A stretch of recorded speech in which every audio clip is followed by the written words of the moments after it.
آج کا قصہ حضرت علی سے ہی متعلق بغیر کسی تمہید کے آغاز کرتے ہیں۔ حضرت علی کے پاس ایک دفعہ یہودیوں کی ایک جماعت آئی اور جانتی تھی کہ معلوم تھا کہ سرکار دو عالم صلی اللہ علیہ وآلہ وسلم علم کا شہر ہیں، علی دروازہ ہیں، انا مدینۃ العلم وعلی بابھا۔ تو یہ اپنے طور پر یہ سوچ کر آئے تھے کہ اگر کسی طرح ہم نے، یہ نادان یہ سوچ کر آئے تھے، کسی طرح ہم نے اگر ان کو، حضرت علی کو علمی بنیاد پر شکست دے دی تو اس سے مسلمانوں پر بہت غلط اثر پڑے گا۔ اب آپ ذہن میں لائیے، وہ سارے انبیاء کرام کے واقعوں کو سناتے ہیں کس طریقے سے پلان کر کر کے آتے تھے کہ اگر ہم نے علمی محاذ پر شکست دے دی، اس محاذ پہ شکست دے دی تو ہمارا پلڑا بھاری ہو جائے گا۔ تو بہرحال یہ جماعت بھی یہی سوچ کر آئی، کہنے لگے اگر علمی بنیاد پہ شکست دے دی ہر طرف ہمارا ڈنکا بجنے لگے گا۔ منصوبہ بنایا، اور منصوبہ یہ بھی بنایا کہ ہم نہ صرف سوال کریں گے بلکہ ہم سوالات بھی ان کی کتاب قرآن نہیں، اپنی کتاب توریت سے کریں گے۔ اچھا جی، اور اگر حضرت علی علیہ السلام ہمارے سوالات کے جوابات دینے کے لیے تیار ہو گئے، بس صرف وہ حامی بھر لیں کہ ہمارے سوالات کے جوابات، وہ کہیں گے ہاں میں دے دوں گا تمہارے سوالات کے جوابات، تو ہم جیت جائیں گے۔ کیسے؟ اس لیے یہ ان کی لاجک کہ بہرحال حضرت علی سرکار دو عالم کے ماننے والے ہیں، سرکار دو عالم اللہ پر، سرکار دو عالم پر قرآن نازل ہوا ہے، تو حضرت علی سے جب ہم سوال کریں گے توریت سے اور ہم کہیں گے جواب بھی توریت کے حوالے سے دیجئے، تو پھر کیسے دے سکیں گے؟ یہ تو شرط لگا دیں گے نا ہم، اس کے جواب نہیں دے پائیں گے وہ۔ تو بس وہ لوگ، ایک شخص تھا، نام روایت میں آیا راسل جالوت اس کا نام تھا، اس کی قیادت میں یہ وقت حضرت علی کے پاس آیا، کہنے لگے اے علی ہم نے آپ کے علم کا شہرہ بہت سنا ہے۔ حضرت نے فرمایا اچھا تو پھر کیا اس کی تصدیق کرنا ہے ہوگی اپنے طور پہ؟ انہوں نے کہا ہم چند سوالات کرنا چاہتے ہیں، توریت سے کریں گے، اور اگر آپ نے سب کے سامنے، تنہائی میں نہیں سب کے سامنے ہمارے سوالات کے جوابات دے دیے، ہم آپ کو باب العلم مان لیں گے۔ اچھا،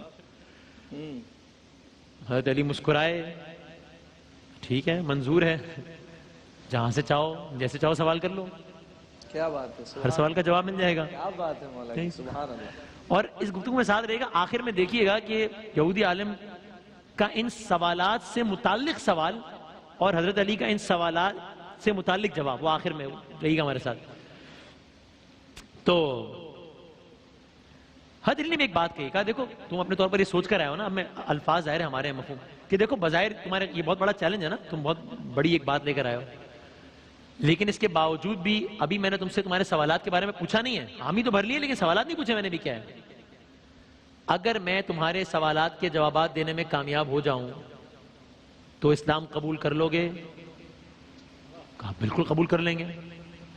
اس لیے اچھا اب ذہن میں یہ سوچ کر آئے تھے کہ یہ حامی بھر لیتے ہیں کہ اس لیے کہ سوالات کے جوابات دینا ممکن ہی نہیں ہوگا تو پھر اسلام قبول کرنا ہی نہیں پڑے گا۔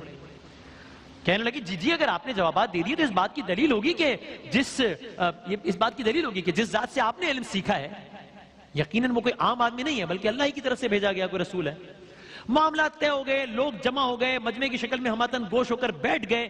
یہودی علماء جن کا سردار کا نام عرض کیا راسل جالوت تھا، سب کے چہروں پر مسکراہٹ پھیل گئی۔ ابھی معاملہ شروع نہیں ہوا اور ان کے چہرے پر فاتحانہ مسکراہٹ ہے۔ بے وقوف یہ بھول گئے تھے کہ سامنے فاتح خیبر بیٹھا ہے، بھائی کمال ہے، چہرے پر فاتحانہ مسکراہٹ لیے بیٹھے ہیں۔ تو یہودی عالم نے مجمع کی طرف دیکھا اور علم کے تکبر سے بھرپور لہجے میں پہلا سوال کیا۔ سوال جواب کے سلسلے کا آغاز ہوتا ہے۔ پہلا سوال، اے علی یہ بتائیے وہ کون سی چیز ہے جو خدا کے لیے نہیں ہے؟ خدا کے لیے نہیں ہے۔ سوال ہوا تو اس کو سنتے ہی مجمع کا ہر فرد بڑی گہری سوچ میں ڈوب گیا، اس لیے کہ مسلمان ہوں یا اہل کتاب ہوں سب کے نزدیک سارے کا سارا اختیاری اللہ کا ہے، اللہ مختار کل ہے، اختیار کل رکھتا ہے، مالک کل بھی ہے، تو یہ کیسے ہو سکتا ہے کہ کائنات میں کوئی ایسی چیز بھی ہو جو اللہ کے لیے نہ ہو؟ حضرت علی نے مجمع کی طرف ایک نظر دوڑائی اور راسل جالوت کی آنکھوں میں آنکھیں ڈال کر بغیر کسی توقف کے فرمایا، تیرا سوال ہے نا کہ وہ کون سی چیز ہے جو اللہ کے لیے نہیں ہے؟ جواب ہے کہ وہ چیز شرک ہے، اللہ ہر قسم کے چھوٹے بڑے شرک سے پاک ہے، شرک اللہ کے لیے نہیں ہے بھائی۔ اللہ اکبر، کہا پاک ہے وہ وحدہ لا شریک ہے، کیا کہنے ہیں۔ مجمع نے حضرت علی کا جواب سنا اور بے ساختہ منہ سے واہ واہ نکلنا شروع ہو گئی. اگلا سوال، سوال نمبر 2. علی یہ بتائیے وہ کون سی جگہ ہے جہاں خدا ہے؟ جہاں خدا ہے. فوراً جواب دیا خدا ہر جگہ ہے. کہیں نہیں، اس سوال کا جواب آپ ہماری کتاب سے دیجیے. کہا اچھا. کہ پھر ایک کام کرو، تمہاری کتاب کے فلاں صفحے کی فلاں سطر کو دیکھو، ٹھیک، فلاں سطر کو دیکھو. کیا اس میں نہیں لکھا، تمہارے سوال کا جواب دے رہا ہوں، اس میں نہیں لکھا کہ موسیٰ علیہ السلام کے پاس ایک فرشتہ آیا، موسیٰ علیہ السلام نے پوچھا کہاں سے آئے ہو؟ تو اس نے کہا عرش سے قریب 7ویں آسمان سے آپ کے پاس حاضر ہوا ہوں. اتنے میں موسیٰ علیہ السلام کے پاس دوسرا فرشتہ آیا، موسیٰ علیہ السلام نے پوچھا کہاں سے آئے ہو؟ اس نے جواب دیا کہ میں زمین کے 7ویں طبق سے آپ کے پاس آیا ہوں. موسیٰ علیہ السلام نے پہلے فرشتے سے پوچھا 7ویں آسمان پر تمہارے قریب کون تھا؟ اس نے فرشتے نے جواب دیا میرے قریب میرا رب تھا. پھر موسیٰ علیہ السلام نے دوسرے فرشتے سے پوچھا، زمین کے 7ویں طبق سے آنے والے فرشتے سے پوچھا کہ تمہارے قریب کون تھا، کہاں سے آئے ہو؟ کہا میرے قریب میرا خدا تھا. پس معلوم ہوا بلندیوں کی انتہا ہو یا پستیوں کی جگہ، خداوند تعالیٰ ہر جگہ قریب اور موجود ہے. توریت سے جواب دیا. ظاہر ہے بلندی پستی ہم دنیاوی معنوں میں بات کر رہے ہیں، ہائٹ ہو یا پھر نیچے. اللہ اکبر. یہ وہ موقع تھا کہ حضرت علی نے فرمایا پاک و منزہ ہے وہ ذات جو کائنات کے ذرے ذرے میں ہے. اب یہ سننا تھا کہ علماء یہود اور مجمع سراپا سوال ہو کر حضرت علی کی طرف دیکھنے لگے. تب حضرت علی نے مسکراتے ہوئے فرمایا ہر چیز میرے رب کے قریب ہے، ہر چیز میرے رب کی دسترس میں ہے. تیسرا سوال، کہا کون سی چیز ہے جو خدا کے قریب نہیں ہے؟ خدا کے قریب نہیں ہے. حضرت علی نے فرمایا اللہ سراپا حمد ہے، اس سے کوئی غلط بات منسوب کی ہی نہیں جا سکتی. وہ ہر برائی، ہر عیب، ہر خطا سے پاک ہے. ظلم وہ چیز ہے، ظلم جو تمام برائیوں کی جڑ ہے، وہ میرے رب سے قریب نہیں ہے. ظلم وہ چیز ہے جو میرے رب سے بعید ترین ہے، اس لیے کہ وہ حقدار کو اس کا حق دیتا ہے، زیادہ دیتا ہے، اتنا زیادہ دیتا ہے کہ تمام عمر گناہوں میں گزارنے کے باوجود کوئی اس کے دربار میں حاضر ہو کر توبہ کر لے تو اس کو معاف کر دیتا ہے. ظلم میرے رب سے قریب نہیں، یہ بہت دور ہے. راس الجالوت نے پے در پے شکست کھانے کے بعد اب ذرا اپنی اسٹریٹجی بدلی. اب یہ علمی کے بجائے تاریخی سوالات کی طرف اپنا رخ موڑنے لگا. اچھا، بڑے تکبر سے کہا اچھا یہ بتائیے وہ چشمہ بتائیے، وہ چشمہ ہسٹری، اچھا وہ چشمہ بتائیے جو زمین پر پہلی مرتبہ جاری ہوا. اللہ اکبر. جواب سنیے حضرت علی کا. یہ پوچھ رہے وہ چشمہ بتائیے جو پہلی مرتبہ زمین پر جاری ہوا. حضرت علی نے مسکراتے ہوئے فرمایا اس کو چھوڑو، پہلے یہ بتاؤ کہ پہلے میں یہ بتاؤں کہ تمہارے دل میں کیا ہے. سچ بتاؤ تمہارے دل میں یہی نہیں ہے کہ وہ چشمہ بیت المقدس کی ایک چٹان کے نیچے ہے؟ یہ ہے نا تمہارے دل میں؟ حیران ہو گیا وہ، منہ سے بے اختیار ہاں نکل گیا. تب حضرت علی نے فرمایا آج اپنی اصلاح، سوال پوچھنے آیا تھا اصلاح، آج اپنی اصلاح کر لو. پہلا چشمہ وہ نہیں ہے جس کے بارے میں تم لوگ جانتے ہو، بلکہ پہلا چشمہ وہ ہے جس سے حضرت خضر نے پانی پیا، اور یہی وہ چشمہ ہے کہ جس سے آب حیات جاری ہے. یہ ہے پہلا چشمہ. اصلاح کر لو ہے اپنی. سبحان اللہ سبحان اللہ. پھر اس نے ایک اور تاریخی سوال کیا. اچھا اہلی یہ بتائیے وہ کون سا پہلا پتھر ہے جو آسمان سے اتارا گیا؟ اب پھر جواب سے پہلے حضرت علی نے جملہ کہا کہ یقیناً تمہارے مطابق اس کا جواب بیت المقدس میں نصب وہ پتھر ہے جس کے بارے میں تمہارا عقیدہ یہ ہے کہ وہ نصب کیے جانے والا پہلا پتھر ہے. لیکن تم یہ بات کیوں بھول جاتے ہو کہ خانہ کعبہ بیت المقدس سے کہیں قدیم ہے اور حجر اسود اسی وقت آسمان سے نازل کر کے نصب کیا گیا تھا جب خانہ تعمیر ہوا تھا. وہ ہے پہلا پتھر. اصلاح بھی ہو رہی ہے ساتھ ساتھ. اب یہ مخمسے میں پڑ گئے کہ ہم تو سوال کے جواب پوچھنے آئے تھے. علی صرف سوالات کے جوابات نہیں بتا رہے بلکہ پہلے وہ باتیں بتاتے ہیں جن پر ہمارا عقیدہ ہے، پھر ان باتوں کی نفی کرتے ہیں، پھر جواب بتاتے ہیں. تو اس کے بعد وہ اصل حقیقت بتاتے ہیں. اور اتنے دلیل سے بتاتے ہیں کہ ہم میں سے انکار کرنا کسی کے لیے ممکن ہی نہیں رہتا. مجمع سمجھ رہا تھا کہ وہ اب بھی یہودی ہے، حالانکہ حضرت علی کے جوابات غیر محسوس طریقے سے ان کی یہودیت ختم کر رہے تھے اور ان یہودیوں کو اسلام کے قریب کرتے جا رہے تھے. اس کے بعد ایک اور سوال پوچھا، آج کل کی زبان میں کہوں تو اپنے طور پر بڑا سائنسی سوال پوچھا یہ بتائیے وہ کون سی چیز ہے جو مسلسل کم اور زیادہ ہوتی رہتی ہے، مسلسل کم اور زیادہ ہو رہی ہے، کون سی چیز ہے؟ حضرت علی نے فرمایا غور نہیں کرتے، تم اپنے ماہ سال پر غور کرو تو خود ہی اس کا جواب مل جائے گا. کیسے؟ کہا کوئی دن اگلے دن کے برابر نہیں ہوتا، اسی طرح گزشتہ رات اگلی رات سے چھوٹی بڑی ہوتی ہے، وہ چیزیں جو برابر نہیں ہیں. گفتگو آگے بڑھی، اگلا سوال پوچھا گیا، زندہ رہنے کی پہچان سانس لینا ہے، کیا کائنات میں کوئی ایسی چیز بھی ہے جو زندہ بھی ہے لیکن سانس بھی نہیں لے رہی؟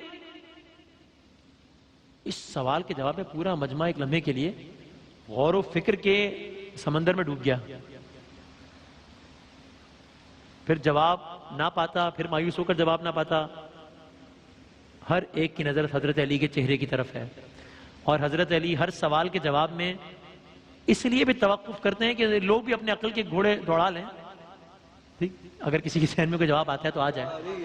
ہاں، اللہ اکبر. پھر آپ نے جواب دیا، کتاب میں لکھا ہے نا، کتاب کا حوالہ ہے، کتاب میں لکھا ہے صبح جب نکلتی ہے تو سانس لیتی ہے، درج ہے نا، صبح جب نکلتی ہے تو سانس لیتی ہے، حالانکہ صبح نہ روح رکھتی ہے اور نہ وہ جاندار ہے. تو یہ ایک ایسی شے ہے جو ایگزسٹ کرتی ہے، سانس نہیں لیتی. اگلا سوال کہا یہ بتائیے زمین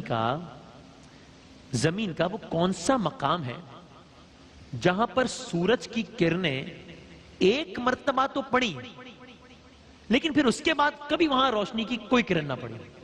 عجیب، زمین کا مقام جہاں سورج کی کرنیں صرف ایک مرتبہ پڑی پھر دوبارہ نہ پڑی. حضرت علی نے فرمایا ہاں یہ سمندر کا وہ مقام ہے جہاں سے موسیٰ علیہ السلام اور ان کی قوم گزری تھی اور وہ اللہ کے حکم سے 2 حصوں میں تقسیم ہو گیا تھا. بس گزرتے ہوئے سورج کی کرنیں وہاں پر پڑی تھی، پھر اس کے بعد دوبارہ سورج کی کرنیں وہاں نہیں پہنچی. اللہ اکبر، اللہ اکبر، اللہ اکبر. اگلا سوال کیا وہ کون سی 2 چیزیں ہیں جو ہمیشہ غائب رہتی ہیں اور وہ کون سی 2 چیزیں ہیں جو ہمیشہ حاضر رہتی ہیں؟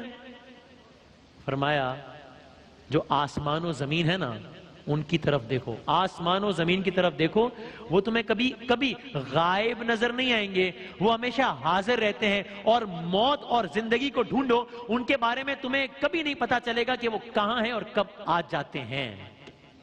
اگلا سوال کون سی چیز ہے جس کا خالق خود اللہ ہے، خالق خود اللہ ہے لیکن اللہ اس کے بارے میں سوال کرتا ہے؟ عجیب، کون سی چیز ہے جس کا خالق اللہ ہے اور اللہ ہی اس کے بارے میں سوال کرتا ہے؟ حضرت علی نے بغیر کسی وقفے کے ایک کے بعد ایک جوابات دینا شروع کر دیے. فرمایا حضرت موسیٰ کے عصا کا خالق خود اللہ تعالیٰ ہی تھا اور اس کے بارے میں موسیٰ علیہ السلام سے سوال کرنے والا بھی اللہ تعالیٰ ہی تھا. قرآن مجید کی ایک آیت کا ترجمہ ہے اے موسیٰ یہ تیرے ہاتھ میں کیا ہے؟ تو یہ وہ چیز ہے جس کو اللہ نے بنایا، اللہ ہی نے اس کے بارے میں سوال کیا. اللہ اکبر.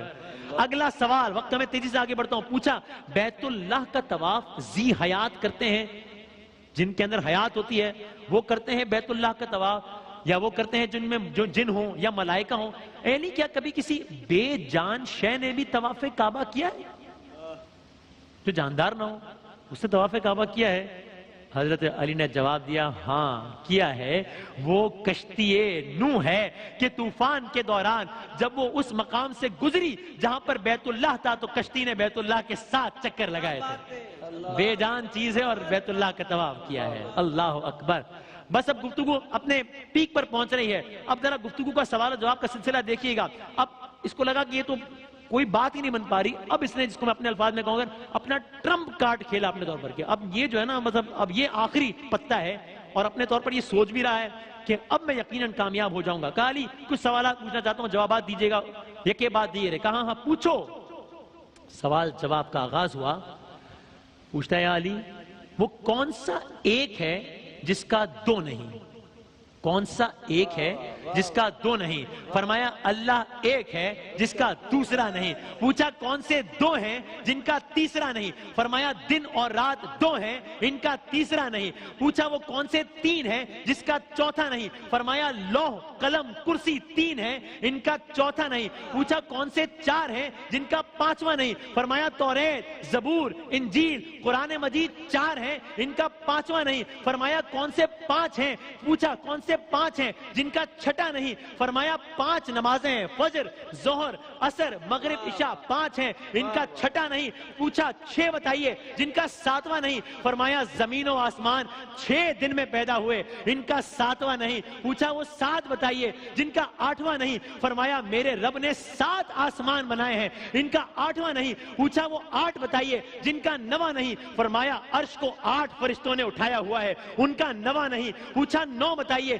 جن کا 10واں نہیں؟ فرمایا اللہ نے فرمایا، آپ کو یاد ہوگا، فرمایا اللہ نے فرمایا ہے حضرت صالح کی قوم میں 9 بڑے کافر سردار تھے ان کا 10واں نہیں۔ پوچھا اچھا وہ 10 بتائیے جن کا اب مجمع میں ایک عجیب و غریب کیفیت طاری ہو رہی ہے اور وہ یہودی عالم بھی سوچ رہا ہے کہ یہ تو معاملہ کہاں کا کہاں چلا گیا، لیکن سوال جاری رکھے ہوا ہے۔ پوچھا وہ 10 بتائیے جن کا 11واں نہیں؟ فرمایا حج کے موقع پر قربانی نہ ہو تو 7 روزے حرم میں 3 روزے گھر پر رکھنے کا حکم ہے، یہ ہو گئے 10۔ یہ 10 ہیں جن کا 11واں نہیں۔ پوچھا سوالات جاری رکھ رہا ہے۔ پوچھا وہ 12واں بتائیے جن کا 13واں نہیں؟ فرمایا سال کے 12 مہینے ہوتے ہیں ان کا 13واں نہیں۔ کہا وہ 13واں بتائیے جن کا 14واں نہیں؟ فرمایا حضرت یوسف علیہ السلام نے جب خواب میں دیکھا تھا تو دیکھا تھا کہ اس میں 11 ستارے، سورج اور چاند کو دیکھا، یہ 13 تھے ان کا 14واں نہیں۔ کیا بات ہے، سبحان اللہ سبحان اللہ سبحان اللہ اللہ اکبر، اللہ اکبر، کیا اللہ اکبر، سبحان اللہ سبحان اللہ۔ یعنی میں یہ سوچ رہا تھا کہ شاید وہ اپنے طور پر اس سوالات کی گردان اس لیے آگے بڑھا رہا ہوگا کہ اس نے سے سوال ہی پوچھنا تھا نا، کون سا ایک ہے جس کا دوسرا نہیں سامنے، لیکن مولا کائنات جوابات دیے جا رہے ہیں، کیا کہنا ہے، اللہ اکبر۔ اس کو خود میں واقعی سوچ رہا تھا کہ اس کو کون سا جوابات پتا ہوں گے، پوچھنا ہی تھا، پوچھے جا رہا تھا سامنے۔ اللہ اکبر، حضرت علی جواب دیے جا رہے ہیں، بس گفتگو تمام ہو رہی ہے۔ پوچھتا رہا، جواب دیتے رہے، لوگ حیران و پریشان ہوتے رہے۔ تب لوگوں میں بیٹھے ہوئے ایک یہودی نے سوال کیا، اب مجمع کی عجیب و غریب کیفیت ہے۔ ایک یہودی نے سوال کیا، حضرت دنیا میں، اب آپ یہ سوچئے یہ ہے حاصل کلام جو میں نے آپ سے گفتگو کے شروع میں کہا تھا، ان سوالات پر ایک یہودی کا سوال دیکھیے گا اور ان جوابات پر حضرت علی کا کومنٹ دیکھیے گا۔ یہ سارا منظر لوگ دیکھ رہے ہیں، حیران ہیں، پریشان ہیں کہ جتنی تیزی سے سوال نہیں ہو رہے اس سے زیادہ تیزی سے جواب آ رہے ہیں۔ جواب بھی اپنی کتاب سے نہیں آ رہے، توریت سے آ رہے ہیں۔ جواب سے پہلے یہ بھی بتا رہے ہیں کہ مجھے پتہ ہے تیرے دل میں تو یہ ہے، لیکن اصل جواب تو یہ ہے۔